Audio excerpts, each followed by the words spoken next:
I'm originally from Baltimore, and I went to Davidson College, which is in North Carolina. And after I graduated, I moved here in 2007 to work in youth ministry.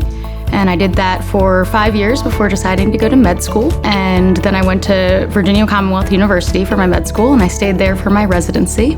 And I've been here ever since. I was lucky enough to get a job in Richmond, and I'm excited to be here. When I worked in ministry, I worked with young women, and it's a patient population that I've worked with in other contexts. I also coached middle school and high school field hockey and lacrosse, and had just a wonderful experience spending time with women in all of these different aspects of life. And so upon getting to medical school, it was very exciting to think about being able to care for women in a way that was even more comprehensive. It was a natural transition to go from caring for young women in the context of ministry to caring for them in a medical sense as well.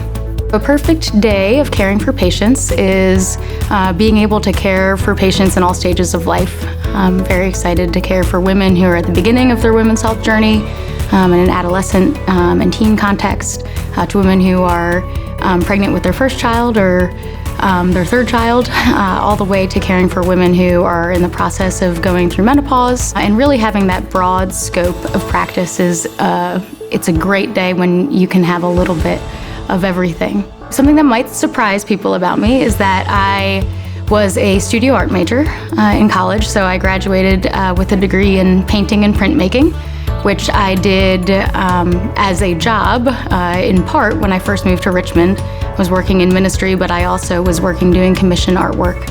I am still an artist. I have a studio in my house. In my free time, I do really enjoy painting. Now it's mostly just painting things that I enjoy painting. Landscapes are probably my favorite. I love the outdoors, I love hiking, I love running, I love anything that involves the water. I love living in Richmond because we have access to the beach, and we have access to the mountains, and we have a river that runs through our city. So if I'm not at work, you can typically find me outside. So I want patients to feel when they come through the door that they have my time and they have my attention. I want them to feel known and to feel heard, even if it is the first time that we have ever met and we only have a short appointment. I really want them to feel like it's a place where they can be vulnerable and comfortable expressing their fears, anxieties, or even something that they might think is a silly question that they wouldn't want to ask anybody else. I want them to leave knowing that we have come up with a plan together, and that we will continue to work through things together as a team, and that at the end of the day, this is their health care, and I'm here to support and care well for them with the expertise that I have.